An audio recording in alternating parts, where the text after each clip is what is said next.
All right, well, thank you all very much for coming. This is a reading of Connections, a screenplay which I wrote and will direct. My name is Frank Chindamo. The company is Fun Little Movies. It's a low-budget, New York, screwballish romantic comedy about an internet dating service. We're making this as a feature film. That film will hopefully serve as the pilot for a sitcom series, kind of like the movie MASH. There will be no intermission. Running time is just under 2 hours. I'd like to thank the crew, Dan Solinger, who is producing this event and is up in the light booth right now. Eric Bell, who co-produced this, and we'll tell you more about Eric in a second. Lisa and Robert, my brother Robert, in fact, who did the makeup and hair. Where are they? Okay. My other brother Stephen and Casper Galley, who are doing the music over there. John Morelli, our videographer and patron saint. I'd also like to acknowledge Peter Gazzardo and Peter Miller, who are helping us produce this film, and Danielle Fenton, who helped write the treatment. I'd also like to thank the actor studio, James Price and John Grabowski, who head up the acting school here. Shameless plug, shameless plug. Now I'd especially like to thank all the actors. This is, and they'll be doing multiple roles, so don't typecast them as any one thing, please. This is Daryl Berger. This is Roz Winter. This is Howard Feller. This is Everton. Lawrence, sorry, Everton. All right, then this is Danielle Fenton. This is Robert N. Altman. This is Adrian Tulsh. This is Tom. Fuck. Hurts. Tom Hurts. From the famous Buck family. I'm in the spotlight. Give me a break. This is why I don't act, okay? Sorry, Margaret Trigg. Going this way. This is Ron. I'll just do first names. Ron, Steve, Peach. Can everybody see? Kate back here. That's Kate. Harry. This is Eddie Brill. This is our Illona. This is Elon, thank you. Ilona. She'll be playing Kim, and this is Leah. And now our narrator for the evening is, of course, Lenore Pemberton. I will never take the stage again. You were terrific, Frank. Yeah. My name is, yes, thank you very much. All the actors deserve a tremendous amount of credit. We put this up in only 3 days. So you'll have to imagine what this would be like with things like sets, props, rehearsals, a budget. I mean, here's what we're using for sound effects. Eric, can we hear a phone ring, please? Ring, ring. You see what I mean, folks. Enjoy the show. Thank you very much.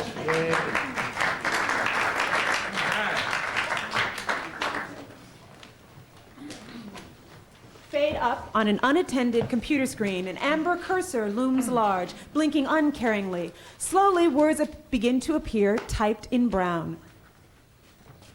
I am lonely. I am so lonely. I am so lonely. I've never been this lonely in my life. Why should I go on? Why? The cursor sits there for a moment. Is this thing on?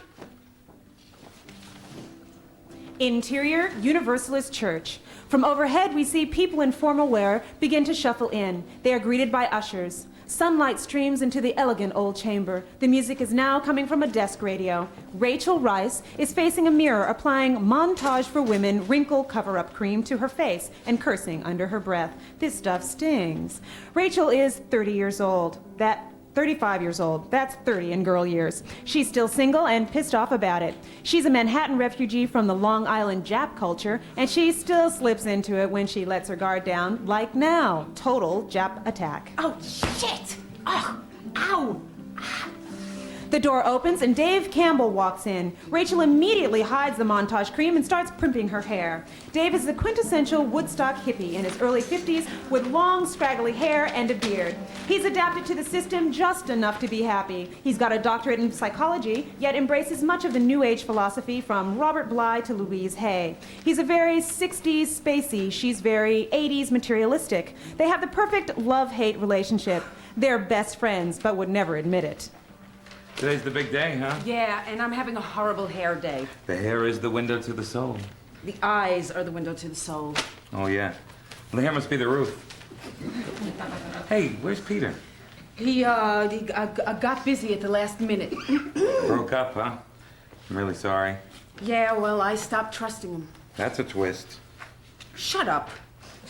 I mean, he puts on his salary profile that he makes a six-figure salary, but he's always broke. So yesterday I asked him about it, and he says he does make six figures, counting the two figures after the decimal point. Can't judge a person solely on... Dave, that's like $9,000 a year. I spend that much on Slim Fast. Hey, these people are like really big hotshots. Dave, you couldn't at least get that suit dry cleaned? Well, I don't think you're supposed to dry clean this. It's made out of hemp. Hemp? Like marijuana? Hemp? Yeah. Grass should be legal. This is my political statement. Dave, if you wear that suit to another client wedding, I will make my political statement about legalizing the death penalty. You make me nuts, you know that? Here. Calm down. I made you this meditation tape. I knew you'd be nervous. The fact that you even thought I could meditate at a time like this makes me even more nervous. Oh. Well, I guess aromatherapy is out of the question, huh? Interior Universalist Church. Rachel and Dave are standing at the back of the church as the wedding is in progress. The minister, bride, and groom are at the altar. Well, we did it again. Yeah. I marry off 42 couples, and I'm still not even close. Hey, have you ever heard that expression? Always a bridesmaid, never a bride? I hate you know that? A very elegant woman, Gigi Van Dyker, sidles up next to them. She's one of those sophisticated Upper East Side types that was either a model or a Vassar grad, or both. Hello, I'm a friend of the groom, Gigi Van Dyke. Are you Rachel Rice? Yes, I am. Actually, I'm very good friends with both of them. Listen, I'm trying to watch the ceremony. Can we talk later? Oh, I wish I could stay. I'm on a dreadful deadline. Please, take my card and call me next week. I'm interested in doing a story on you. New York Magazine, come here, please. She leads Gigi into the vestibule at the back of the church. Dave follows. You want to do a story on me? Yes, on your whole service. Connections, n'est-ce pas? Exactly. Did Douglas tell you about us? Oh, I've known Dougie since he became CEO of Dillon and Thompson, and Rebecca since she negotiated the sale of my condo. I never would have thought to fix them up. Oh, it was so easy. They're both fast-track types, they're both into tropical fish, and they share an unbelievable passion for imported cheese. Oh, that explains the baby Gouda. Baby Gouda. Never mind. We've brought together thousands of couples. This is our 57th marriage. Rachel. And you do all this with computers? Yeah, we fix people up with the internet. Oh, that's how Rush Limbaugh met his wife, isn't it? I thought his bride was Satan. I would love to come by and see what you do. Is tomorrow all right? 11 a.m.? See you then. I thought his bride was Satan. 57 marriages. Oh, don't get so hung up on numbers, dude.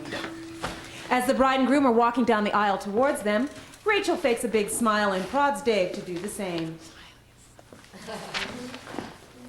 Interior Connections office. Fast-paced, hectic. A row of computers click and whir. Messages, pictures, and video clips zip across their screens. The same computer screen as in scene one is in the middle of a chat line. People from around the country are inputting comments on a particular topic.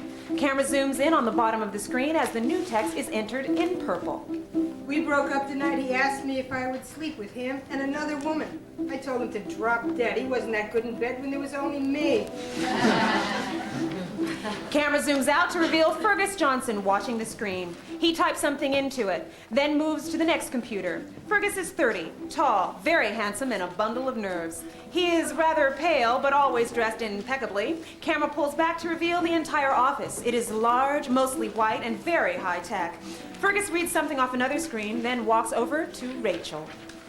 I have a gentleman on the Upper West Side who's obsessed with the Ottoman Empire. Ooh, you know who I have for him?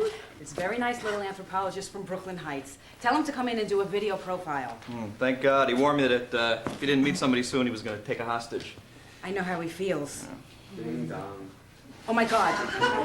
That's her. Go check Dave's outfit and I will keep her away from Kim. Gigi is in the waiting reception area.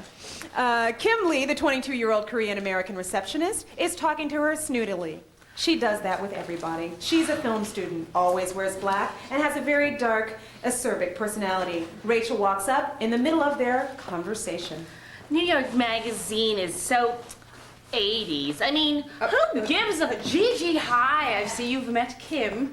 I'll be right with you. Kim, do you think 11 a.m. is too early for you to have lunch? Yes. Wrong. I'll be back at noon, not a minute early. We're part of a new program to hire the emotionally disturbed. Cut to Rachel, Dave, Fergus, and Gigi sitting around the computers. So, in essence, this is like the personal ads we have in the back of our magazine, only it's live. Absolutely. They can gab away on our chat lines, or they can come in and do a video profile. Yeah, once you have a profile, we could send it to anyone on the internet. Yeah, it's like video dating, only you don't necessarily have to leave the house. Doesn't that cut down on personal interaction? Hey, once you find somebody you like, leave the house. Gigi is scrolling around on the computer. Several photos of different good-looking men are coming up onto the screen, surrounded by a menu of information on each of them. So, let's say, hypothetically, I like the looks of this guy. I just click onto whatever category I like, and it talks about that. Yeah, it's sort of 1984 meets The Love Boat.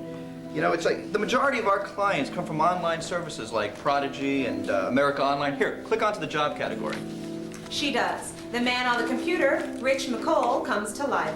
So you want to talk work? Well, I run the New York branch of New Ridge Communications. It's up to me to oversee. Gigi takes her hand off the mouse. The video stops. She writes something in her notebook. This is just amazing. And you say you've put together 57 different marriages? 67. Well, actually, Do any of you ever use the service yourself? well, I live with someone, you know. We met in grad school 15 years ago. Me?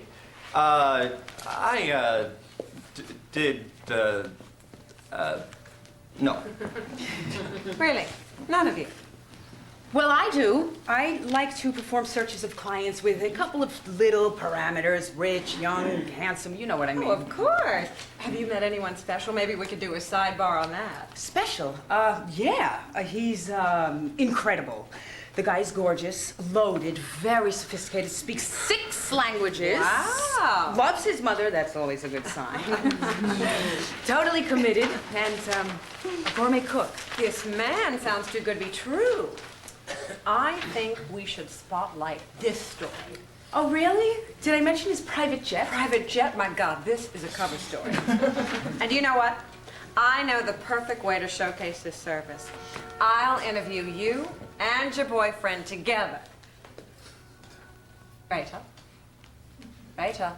Interior, Rachel's office. Dave is leaned over Rachel, holding a glass of water and some aspirin. Fergus is standing in the doorway. The office is very businesslike, with flow charts and big calendars on the walls, along with pictures of the 43 couples she's matched up. Rachel, I'm a psychologist. I can't prescribe drugs, especially arsenic. Well, then be a pal and shoot me. Well, cut this out. You're not the suicidal type. I could learn. She takes out a carrot cake. Here, have some of this. I bought it for you.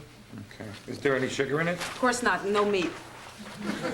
Hey, Rachel, sucrose is sugar. Come on, Jesus. Look, what you need to do is call Gigi right away and settle it the easy way. Tell her the truth.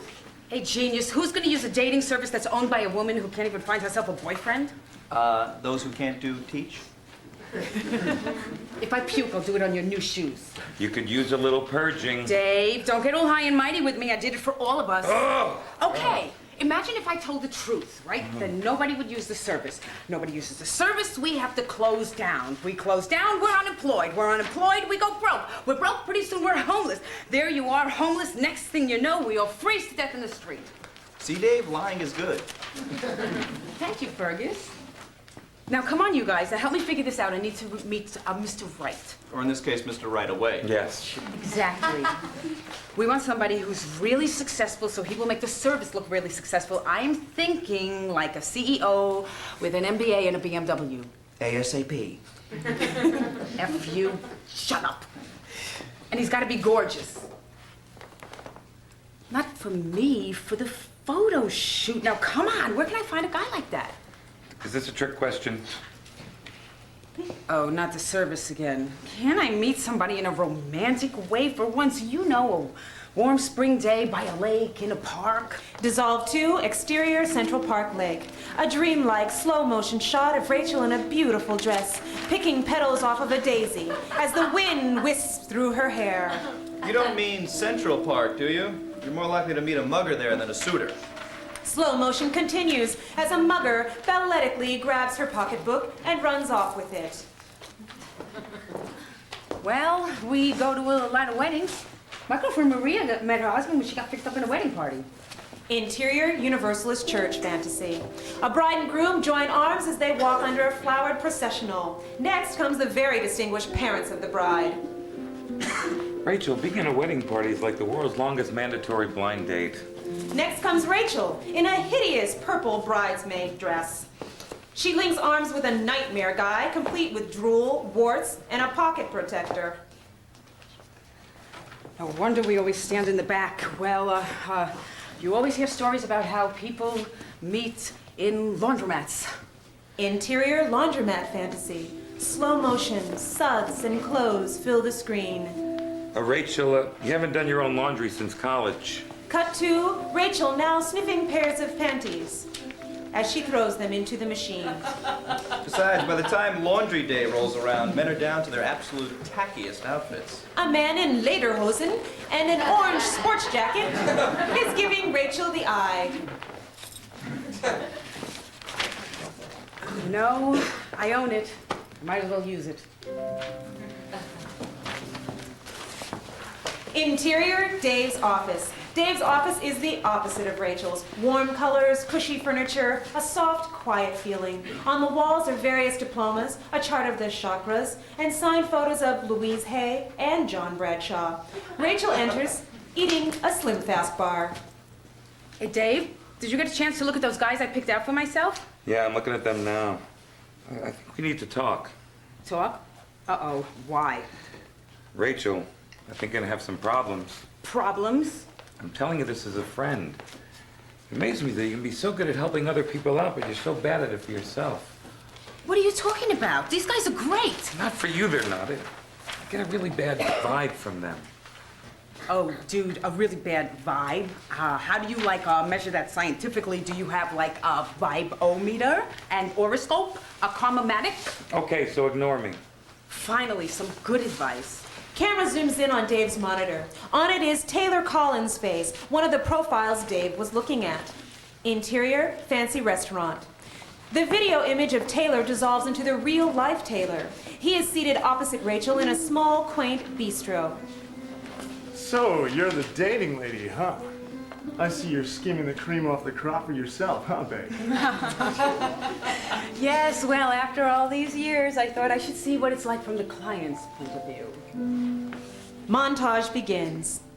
The waiter comes to the table. He hands Rachel a menu, then turns to see where Taylor was sitting. But now it's a different guy. In fact, every time we cut from Rachel to her date, it's a different man. Besides Taylor, there is Rick Minetti, a very Brooklyn Cosa Nostra type. He's wearing sunglasses at night. Third is Tommy Koenig, who is clumsy and makes bad jokes. Last is Bill Willard, a clean-cut dipshit. Never done it, huh? Yeah, too bad. You don't know what you're missing, honey. Later on, if you're nice, I'll let you play with mine. He flashes her the gun under his jacket. That's okay, really. Thanks anyway. Tommy is playing with a whoopee cushion. He puts it under his butt. Oh, come on, try it. This thing is a classic. Rachel pushes her food away. It's not exactly my idea of the classics. No? Really? Well then, what about the one where Greg Brady wrecks the family car? Oh, that made me laugh, and it made me think. I really don't watch that much television. It's not just a television, it's an entertainment center. Rachel is putting on her lipstick in the reflection of her knife. Hey, what are you doing? Don't use that little thing. Use this. He flips out an enormous switchblade knife. Put that thing away, you are scaring people. Tommy has a pair of old-fashioned X-ray specs on. Oh, come on, try it. It really makes people look naked. Bill sneezes profusely onto her plate. Hey, You're really quite a gentleman. Dave, money can't buy happiness, but it can buy class. Taylor pours champagne into her glass. Okay, well, you have a point. Oh, I definitely have a point, honey. You see, I keep this hooker up in my apartment for a month. You follow?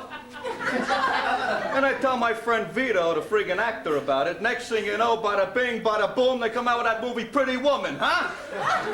You telling me I wasn't ripped off? I think I better go. It was a pleasure meeting you.